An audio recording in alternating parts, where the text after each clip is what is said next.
Hello, friends, and welcome back to Malicious Compliance Stories. In our first story, the woman took extra care of her turtle that it ended up costing her $2,500. Our OP warned her more than once and wanted to keep her from wasting money unnecessarily, but the turtle needed a whole pool. But before we begin, don't forget to subscribe to our channel if you're new here and turn on notifications so you don't miss a new video every single day. Here we go. Customer was concerned about her turtle. I used to be a pool technician. Part of my weekly service route included a local historical mansion. No one lived in the actual mansion as it was used for tours and stuff, but the groundskeeper lived on site in a maintenance shed converted into a house. She was different.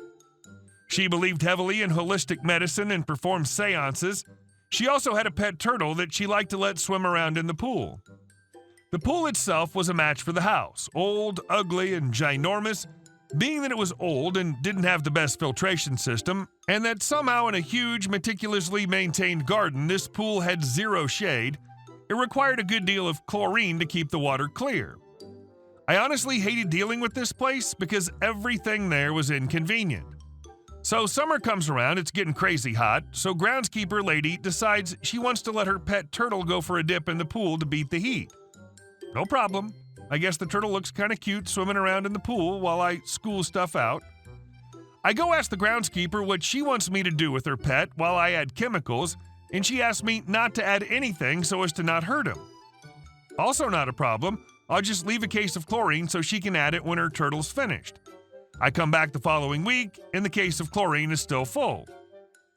Cue me explaining to her that if she doesn't add the chemicals to this 100,000-gallon pool, it's going to turn green. She tells me she doesn't want to add chemicals because it's bad for her garden and the pool, etc., and that she can deal with the pool turning a little murky, so I cover my own butt by leaving her with another case of chlorine and some acid and instructions of when to add the chemicals. Come back the following week, the weather's gotten hotter and the pool's getting pretty murky. I added some water clarifier when the groundskeeper wasn't looking and left her with yet another case. They're piling up at this point, and she's billed for each ounce of chemical I leave with her, and go on my way. Come back the final week, the pool's straight green. I can't even see past the surface of the water. It's bad. I set my stuff down and go knock on the groundskeeper's door. She opens it in a huff, saying, Yeah, I know, add the chemicals. My response? Actually, ma'am, I've come to let you know I can't work on this pool anymore.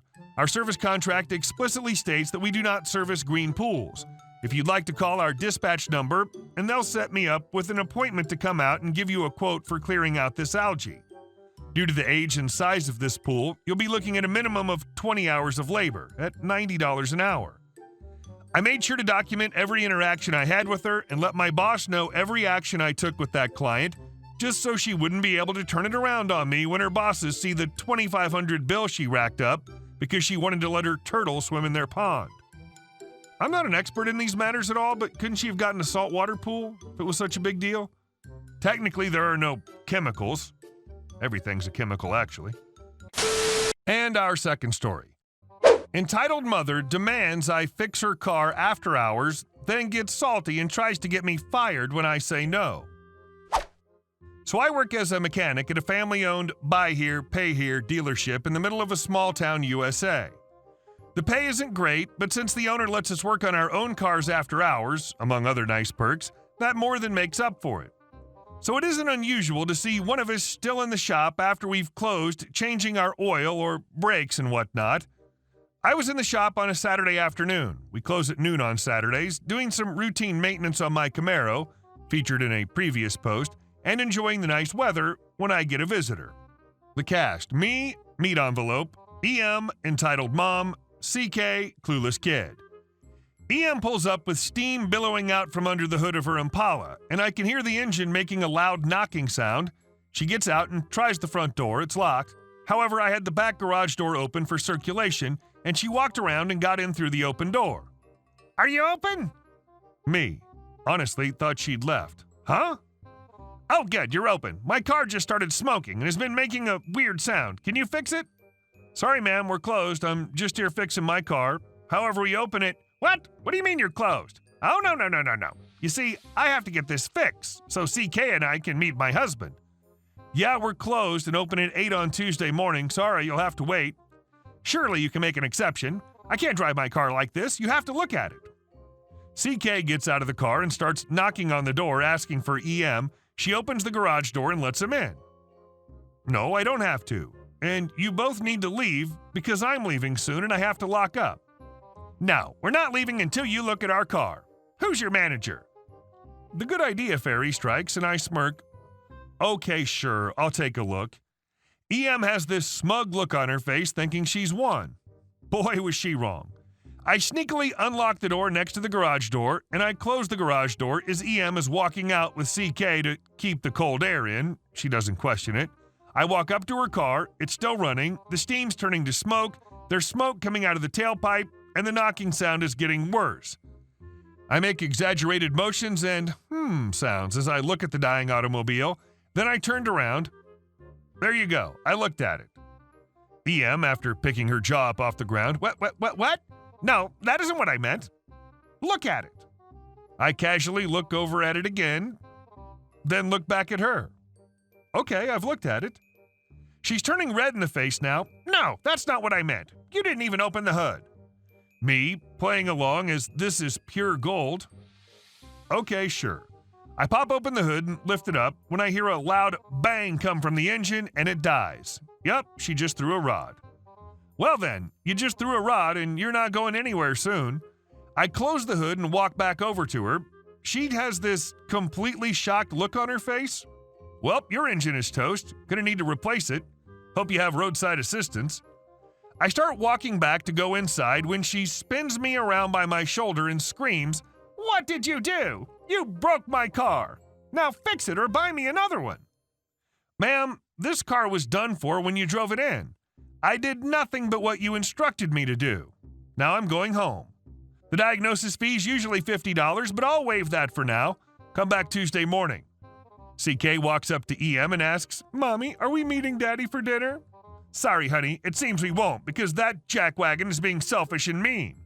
CK breaks down and starts wailing in despair, then charges at me trying to knock me down or something. He's only like 6, but I wasn't expecting that at all. I quickly ducked in the door I had unlocked and locked it behind me, and he slams face first into the door. As she's doting on him, I close and lock the back garage door and start packing my stuff up to go home, all while she's banging on the front door. I grab the back garage door opener and leave, and she chases after me in the parking lot, throwing garbage at my car. I think nothing of it. Out of curiosity, I drive past work the next day, and her car's gone. Less to explain to the boss. Fast forward to Tuesday morning. I show up for work, and who else but EM is sitting there waiting for us to open? Joy. Well, she goes on a tirade to my supervisor that I broke her car and left her there. I give my side of the story while she calls me a liar. Then we go to the owner and review the security cam footage, which clearly shows her going around the back, her kid attacking me, and her throwing junk at me as I left. To end it all, her demands that I be fired were laughed at, and she was banned from the premises for attempting to assault an employee. And while I was told that I shouldn't have egged her on, they still said my idea was funny as crap and let me go. Wonder what she's gonna do to fix her engine if she's banned from the premises. Karma is a B. And our last story. I'm the HO president, and he will do as I say.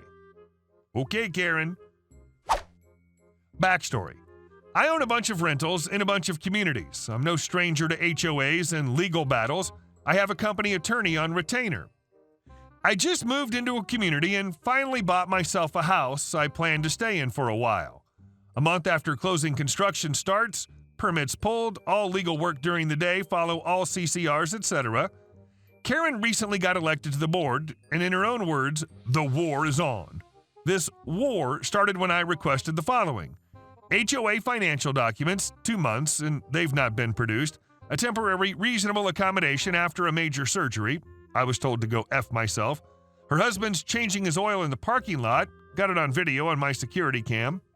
So far, I've received 4 violation notices: speeding in the parking lot, political sign, opponent to her political sign in her front yard, violation of peaceful enjoyment, construction noise, And finally, harassing the HOA. This one was a cease and desist. Destruction of community property for washing my car with a hose. So my attorney goes to work on the upcoming fight. My attorney BCCs me on all emails to the association and the management company. I wish I was making this up. Karen is so effing stupid, she replied all on an email meant for just the property manager. A few snippets. I'm going to keep finding him and make his life hell. He's a nightmare and a punk kid with too much money. We're going to drown him in lawyer's fees and send him the bill until he finally submits to me. This is now personal. I'm on a mission to show that punk kid with his parents' money that I'm the GD president and he'll do as I say. My lawyer called me 6 times at 10:30 last night and said, holy crap, check your email. 9 a.m., my attorney sent a cease and desist to the entire board and included a copy of the email. Mine and his phone have been blowing up nonstop from the other 4 board members and their attorney, trying to just talk. This woman may be the stupidest person on earth. My attorney figured out a way to go after her personally, so I sued association and got paid. Karen's no longer an HOA president. Personally, HOA board members should be required to have licensure through the state, similar to realtors, and a state oversight committee.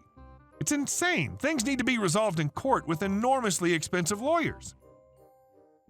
This is why it's very important to take your HOA election seriously. Keep people like this off the board. They'll cost you dearly. Hey guys, thank you all for watching the video. I'll see you in the next one.